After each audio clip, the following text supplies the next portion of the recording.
Dear student, last class में हम लोगों ने देखा था कि रोटरी बैलेंसिंग के कारण जो एक्साइटेशन फोर्स आए हैं उसका जो हमें वाइब्रेशन पे इफेक्ट देगा। मतलब फोर्स वाइब्रेशन में अब जो एक्साइटेशन फोर्स है that is due to rotary balancing. तो आज उसका एक न्यूमेरिकल हम करने जा रहे हैं और अच्छे से समझे कि रोटरी बैलेंसिंग की प्रॉब्लम को हमें वाइब्रेशन पॉइंट ऑफ व्यू से कैसे सॉल्व करना है। तो न्यूमेरिकल है आपका, an electric motor is supported, a motor आ गया यानी it means a rotational component. An electric motor is supported on a spring and a dashpot. Dashpot is your damper. The spring has the stiffness of 6400 newton पर metre. तो एक spring की दे दिया है stiffness, spring की stiffness दे दी है। अपन इसको के ले लेते हैं, के इक्वल्स टू 6400 न्यूटन पर मीटर। ठीक है, तो जो स्टिफनेस दी है स्प्रिंग की वो दी है 6400 न्यूटन पर metre and the dashpot offers a resistance of 500 newton at 4 metre पर सेकेंड। तो जो डैशपॉट के केस में, ये तो किसके केस में हो गया, स्प्रिंग के केस में। अगर डैशपॉट के केस में उसने बोला है जो डैम्पिंग रेजिस्टेंस प्रोवाइड कर रहा है, अगर डैशपॉट यानी डैम्पर है तो वो डैम्पिंग फोर्स प्रोवाइड कर रहा है दैट इज 500 न्यूटन, और साथ ही साथ कितनी स्पीड पे, क्योंकि damping force is directly proportional to velocity और speed, that is C X dot, X dot is speed और वेलोसिटी, सो दैट इज कितना दिया है एक्स डॉट 4 मीटर पर सेकेंड। तो ये स्प्रिंग और डैशपॉट की कहानी दे दी है, मोटर है। The unbalanced mass 0.5 kg, unbalanced mass दिया हुआ है। अब दे ही दिया है, बोल ही दिया है आपको, नहीं बोलते तो भी जो आपका रोटेटिंग मास है that rotating mass is unbalanced mass. तो इसको मैं एम नॉट से रिप्रेजेंट कर रहा हूं और कितना दिया हुआ है 0.5 kg। तो अनबैलेंस्ड मास दे दिया है 0.5 kg, rotates at 5 centimetre radius and the total mass of the vibrating system is 20 kg। तो टोटल मास, इसकी रेडियस भी दे दी है, rotating at r equals to 5 centimetre. Total mass दिया हुआ है, टोटल मास दिया हुआ है capital M equals to 20 kg। इसको स्मॉल m से ही रिप्रेजेंट किया है, m नॉट भी बुक में लेते हैं तो इसमें हम m नॉट ले लेते हैं। ड्राइव करके, ड्राइव जो किया था फॉर्मूला उसमें हमने m लिया। The motor runs at, motor की आरपीएम दे दिया, तो मोटर का आरपीएम कितना है, मोटर रन्स एट 400 आरपीएम। सो साथ साथ हमने गिवन डेटा है, तो ये उस सिस्टम की इंफॉर्मेशन है। क्या है, एक electric motor is supported on a spring and dashpot, spring और डैशपॉट है वहां पर। Spring has the stiffness of 6400 newton पर metre, dashpot offers a resistance of 500 newton at 4 metre पर सेकेंड। अनबैलेंस्ड मास और रोटर का मास जो है 0.5 kg, जो कि रेडियस, क्योंकि रोटेशन में है तो रेडियस भी दिया है 5 सेंटीमीटर। उसके बाद दिया है and the total mass of the system is 20 kg, और मोटर के आरपीएम दिए हैं 400 आरपीएम। क्या क्या पूछा है, determine first damping factor, damping factor निकालना है हमें। Second amplitude of vibration, amplitude of vibration and phase angle phi मान लेते हैं। ठीक है, रेजोनेंट स्पीड,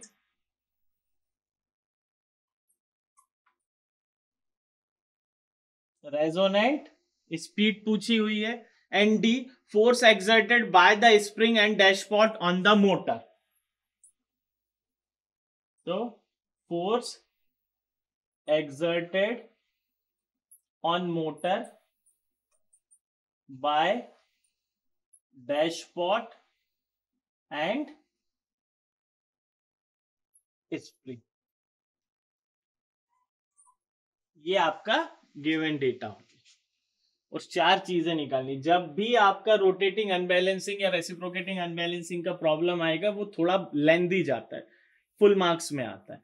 तो हम इसे सॉल्व करते हैं। तो सबसे पहले मुझे स्प्रिंग की स्टिफनेस दी हुई है, डैम्पिंग का एफडी और एक्स डॉट निकाला है। तो मैं सबसे पहले डैम्पिंग कोएफिशिएंट निकाल लेता हूं। तो डैम्पिंग कोएफिशिएंट क्या हो जाएगा, डैम्पिंग कोएफिशिएंट निकाल रहा हूं, है ना। तो एफ डी इक्वल्स टू क्या होता है, सी एक्स डॉट। एफ डी की वैल्यू दी है 500 न्यूटन, सी एक्स डॉट की वैल्यू दी है 4। तो यहां से सी की वैल्यू निकल जाएगी, दैट इज 125 न्यूटन सेकेंड पर मीटर।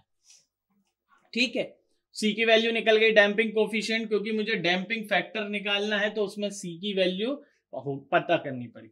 एम नॉट और एम, इसको यहां पर स्मॉल एम भी लिख सकते हैं, हम लोगों ने एम नॉट लिया है क्योंकि बुक्स में कभी कभी डायरेक्ट आपको एम नॉट दिया जाता है, 5.5 kg दिया है। तो मैं यहां पर क्या करूं, टोटल मास कितना दिया है 20 kg। तो सबसे पहले ओमेगा निकाल लेता हूं। ओमेगा क्यों, क्योंकि मेरे पास आरपीएम दिए हुए हैं, आरपीएम दिए हुए हैं तो मैं इससे फ्रीक्वेंसी निकाल लेता हूं ओमेगा। देखो मोटर के आरपीएम दिए हुए हैं, जब भी फोर्स वाइब्रेशन की प्रॉब्लम है तो इक्वेशन बनती थी mx dot dot C X dot plus K X equal to F naught sine omega T. Omega जो साइन ओमेगा टी थी ये एक्साइटेशन फोर्स की फ्रीक्वेंसी थी, वो भी हमें कैलकुलेट करनी पड़ेगी। तो एक्साइटेशन फोर्स की फ्रीक्वेंसी डायरेक्ट ना देके उन्होंने आरपीएम के फॉर्म में दिया है। तो फॉर्मूला क्या हो जाएगा, 2 पाई एन बाय 60। तो दैट इज 2 पाई एन कितना दिया है आपको, एन दिया है 400 अपॉन में 60। तो यहां से ओमेगा की वैल्यू निकल कर आ गई आपकी 41.86 रेडियन पर सेकेंड। ठीक है, तो ये आ गई एक्साइटेशन फोर्स की फ्रीक्वेंसी आ गई। नाउ आप क्रिटिकल डैम्पिंग कोफिशिएंट निकाल लें या डायरेक्ट, हमें पहला क्या निकालना है, डैम्पिंग फैक्टर। मुझे क्या निकालना है, डैम्पिंग फैक्टर। तो zeta is given by C upon में 2m ओमेगा एन। ठीक है, या मैं सी बाय सी सी से निकाल लेता हूं, या मैं सी बाय सी सी से निकाल लू, या सी अपॉन में 2 अंडर रूट के एम से, किसी भी फॉर्मूले से निकाल सकता हूं। बट मैं सी बाय सी सी से निकाल के देखता हूं। तो कभी कभी आपसे इसी प्रॉब्लम में क्रिटिकल डैम्पिंग भी पूछ सकते हैं, तो अपन इसमें नहीं पूछा है बट वी कैन कैलकुलेट कि हमें क्रिटिकल डैम्पिंग कोफिशिएंट कैसे निकालना है। तो सी सी विल बी 2 अंडर रूट के इंटू एम। नाउ ये ध्यान रखिए, ये जो मैं m अभी तक छोटा बना रहा हूं ये छोटा m नहीं आएगा, ये टोटल मास का टोटल सिस्टम का मास आएगा। हमने m इसलिए लिखा है क्योंकि फॉर्मूले में मैंने इसमें क्या किया था, स्मॉल m लेके चला था। कब, जब मैंने इनिशियली यूनिट 1 और यूनिट 2 के फॉर्मूले ड्राइव किए थे। तो ये आप स्पेशली ध्यान रखिए कि जब फोर्स वाइब्रेशन आएगा तो total mass of the system मुझे लेना है k capital M, total mass of the system that is K और इनटू कैपिटल M। छोटा m नहीं आएगा, वो तो अनबैलेंस मास है, दैट इज 0.5। यहां पर हमें लेना है total mass of the system, उसी से पूरे सिस्टम की नेचुरल फ्रीक्वेंसी भी निकलेगी, उसी से पूरे सिस्टम का क्रिटिकल डैम्पिंग कोफिशिएंट भी निकलेगा। तो यहां से क्या हो जाएगा, ये 2 अंडर रूट K की वैल्यू कितनी है 6400 इंटू M कितना है 20 kg। तो सीसी की वैल्यू मुझे पता चल जाएगी, critical damping coefficient that is 715.54 Newton second पर मीटर। ठीक है, तो जैसे ही क्रिटिकल डैम्पिंग की वैल्यू निकल गई आई कैन कैलकुलेट। और एक और वैल्यू हमें देखो, चलो वो बाद में अपन निकाल लेंगे या अभी निकाल देते हैं। ओमेगा एन की वैल्यू और फाइंड आउट कर लो, क्योंकि ये दो वैल्यू फोर्स वाइब्रेशन में हमेशा जरूरत पड़ेगी। Omega N equals to under root K by capital M, that is under root 6400 divided by 20। So omega N की वैल्यू आ गई आपकी 170.90, 170 नहीं, दैट ओमेगा एन की वैल्यू आएगी आपकी 17.88 रेडियन पर सेकेंड।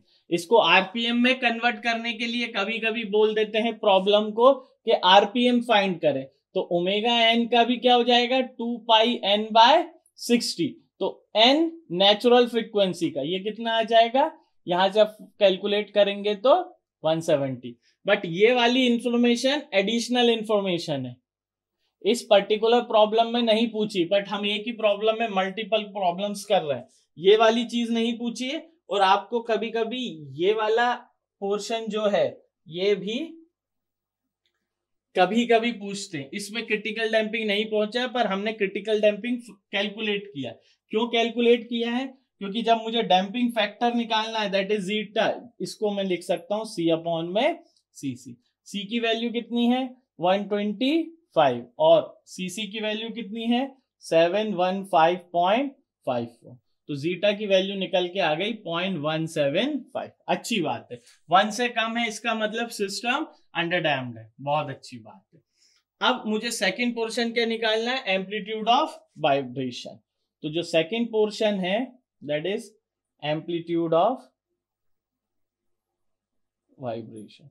अगर मुझे एम्पलीट्यूड ऑफ वाइब्रेशन निकालना है तो उसका फॉर्मूला मुझे पता था, मैंने क्या निकाला था एम एक्स अपॉन में एम, क्योंकि ई इसेंट्रिसिटी ई यूज हो रहा है, बट यहां पर उसने क्या दे दिया रेडियस ऑफ रोटेशन, तो E will be equals to radius of rotation, अभी हम लोग देखेंगे उसको, and that will be equals to are square upon में under root 1 minus are square का whole square plus 2 zeta are का होल स्क्वायर।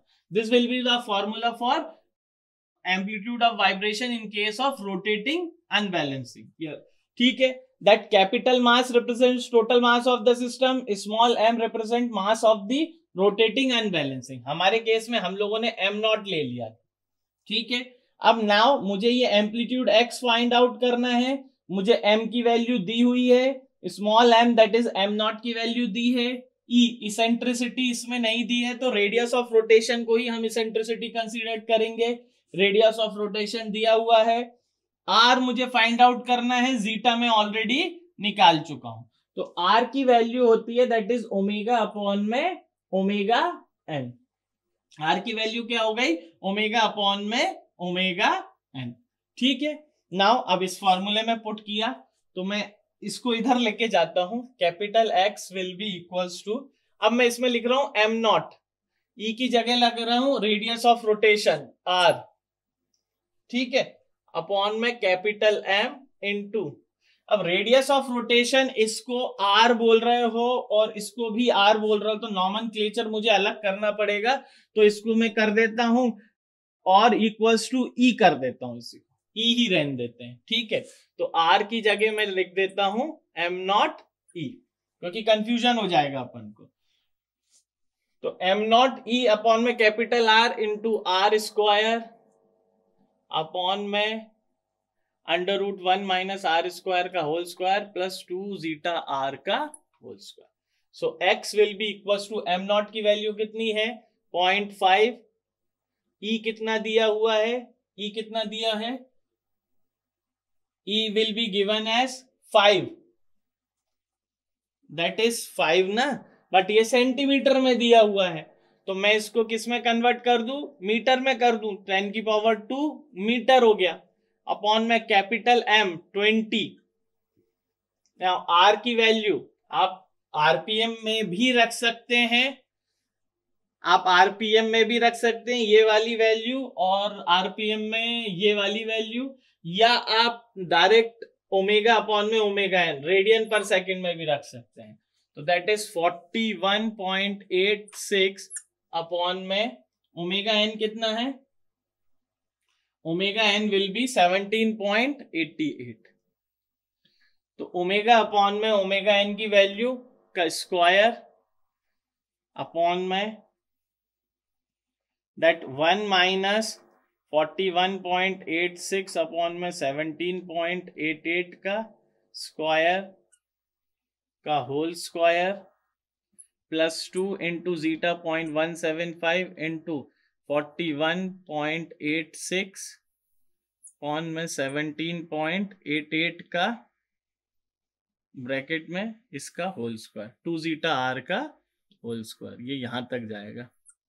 ठीक है, तो यहां से जब आप x की वैल्यू फाइंड आउट करेंगे तो it comes out to be 0.15 centimetre में लिख रहा हूं, क्योंकि मीटर में और भी छोटी आएगी, बहुत कम एम्पलीट्यूड्स आते हैं, इसीलिए बुक्स में ये डायरेक्ट सेंटीमीटर में ही ले लेते हैं। ठीक है, तो इसकी वैल्यू आ गई आपकी एम्पलीट्यूड की 0.15 सेंटीमीटर। एंड 10 क्योंकि आपसे फेज एंगल भी पूछा हुआ है, ये फेज एंगल भी आपसे पूछा गया है, एम्पलीट्यूड ऑफ वाइब्रेशन के साथ phase angle, that is 10 2 pi zeta upon में 1 माइनस आर स्क्वायर। ठीक है, तो ये हो गया 2 पाई इंटू 0.175, ठीक, अपॉन में 10 2 पाई अपॉन में, या इसको 2 जीटा आर होता है, ये 2 जीटा आर अपॉन में 1 माइनस आर स्क्वायर, एक तरीके का ये है 2 जीटा आर अपॉन में। तो आर की वैल्यू अपन डायरेक्ट यहीं से रख देते हैं, आर की वैल्यू कितनी आ गई 41.86 अपॉन में 17.88, और 1 माइनस 41.86 अपॉन में 17.88 का whole square.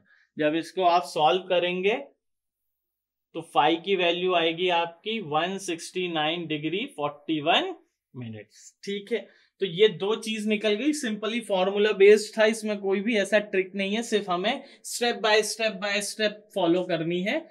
And the third one the resonant, अब इसके बाद अपन निकालेंगे रेजोनेंट स्पीड। तो अब हम लोग थर्ड पोर्शन निकालेंगे इसमें, दैट इज रेजोनेंट स्पीड। तो third portion is resonant speed. Resonant speed, तो रेजोनेंट स्पीड क्या होती है, when natural the excitation force frequency is equals to natural frequency of system. अगर when omega equals to omega N, यानी R equals to क्या होता है omega upon में ओमेगा एन, यानी आर की वैल्यू क्या हो जाएगी 1 हो जाएगी, उस पे मुझे स्पीड निकालनी है। ठीक है, तो स्पीड मुझे निकालनी है, उसके लिए मैं क्या करूं, या रेजोनेंट स्पीड पे एम्पलीट्यूड फाइंड आउट करना। तो रेजोनेंट स्पीड पे क्या हो गया 1 हो गया। अब रेजोनेंट स्पीड यानी when omega equals to omega n, उस कंडीशन पे एम्पलीट्यूड ऑफ वाइब्रेशन निकालना है। तो हमारा जो फॉर्मूला था mx अपॉन में me will be equals to are square on में 1 minus are square plus 2 zeta are का होल स्क्वायर। तो सबसे पहले इसमें मैं क्या करूं, r इक्वल्स टू 1 पुट कर दूं, तो 1 पुट करूंगा तो mx अपॉन में me is equals to 1 upon में ये 0 हो जाएगा 1 माइनस 1, यहां पर ये 1 हो जाएगा 2 जीटा का होल स्क्वायर से ये चला जाएगा, क्या बचेगा 1 अपॉन में 2 जीटा। तो x क्या हो जाएगा, यानी x रेजोनेंट क्या हो जाएगा आपका, me इधर चला गया, me अपॉन में कैपिटल M अपॉन में 2 जीटा। सो me की क्या वैल्यू, m कितना है 0.5, e कितना है 5 इंटू 10 की power -2, capital M is 20 into 2, zeta is 0.175। तो जब हम इसको कैलकुलेट करेंगे तो रेजोनेंट एम्पलीट्यूड आ जाएंगे 0.357 सेंटीमीटर। अभी आए थे 0.15 सेंटीमीटर। तो जब कोई रोटेटिंग कंपोनेंट जो कि अनबैलेंस फोर्स है वहां पर, यानी जो एक्साइटेशन है ड्यू टू रोटेटिंग अनबैलेंस, उसके कारण जो एम्पलीट्यूड ऑफ वाइब्रेशन जो कि स्टेडी स्टेट एम्पलीट्यूड्स हैं उसकी वैल्यू आई थी 0.15। वही सिस्टम अगर उसकी नेचुरल फ्रीक्वेंसी पे रन करें, यानी उसकी जो फोर्स फ्रीक्वेंसी है उसको नेचुरल फ्रीक्वेंसी के बराबर अगर हम कर देंगे, तो वही एम्पलीट्यूड ऑफ वाइब्रेशन 0.15 से 0.35 तक पहुंच गए हैं। यही रिप्रेजेंट करता है कि हम रेजोनेंस को क्यों अवॉइड करते हैं, क्योंकि रेजोनेंट एक सिस्टम का फिजिकल फिनोमेना है जो हर सिस्टम का, क्योंकि नेचुरल फ्रीक्वेंसी है, अगर उसकी नेचुरल फ्रीक्वेंसी पे रन कर दोगे तो उसके जो एम्पलीट्यूड ऑफ वाइब्रेशन है वो बहुत एक्सट्रीम हो जाएंगे। ये देखिए 0.15 के हिसाब से सिस्टम डिजाइन है, तो आ गया 0.35। ठीक है, now the last one is force exerted on the motor by dashpot और स्प्रिंग। तो जो फोर्स एक्सर्टेड है that one is force exerted अब डैशपॉट के केस में ये आ गया सी ओमेगा ए, ठीक है, सी ओमेगा ए। तो क्या हो जाएगा इसकी वैल्यू 125, सी की वैल्यू हो गई, ओमेगा की वैल्यू क्या थी 2 pi into 400 by 60 into amplitude था 0.15 इंटू 10 की पावर 2, ठीक है। जब फोर्स हम लोग डैशपॉट के कारण जब force exerted by dashpot that is C omega है, तो इसको जब कैलकुलेट करेंगे तो ये आ जाएगा आपका 7.85 न्यूटन। और स्प्रिंग के केस में spring force is given bye के ए, तो के ए यानी के इज 6400, ए इज 0.15 इंटू 10 की पावर -2, सो स्प्रिंग फोर्स कितना आ गया 9.6 न्यूटन, ठीक है। और रिजल्टेंट फोर्स की अगर हम बात करें, रिजल्टेंट फोर्स, तो resultant force F is given by the vector summation, ये रिजल्टेंट हम इसी से निकालेंगे, damping force plus spring force का स्क्वायर। तो ये हो जाएगा आपका √7.85 का स्क्वायर प्लस 9.6 का होल स्क्वायर। तो रिजल्टेंट फोर्स आ गया आपका 12.4 न्यूटन।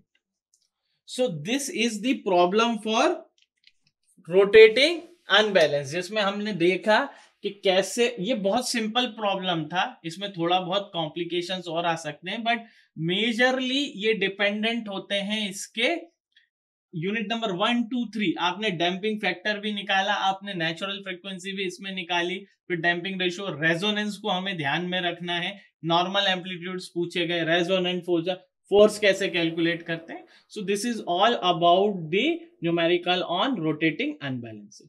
Thank you.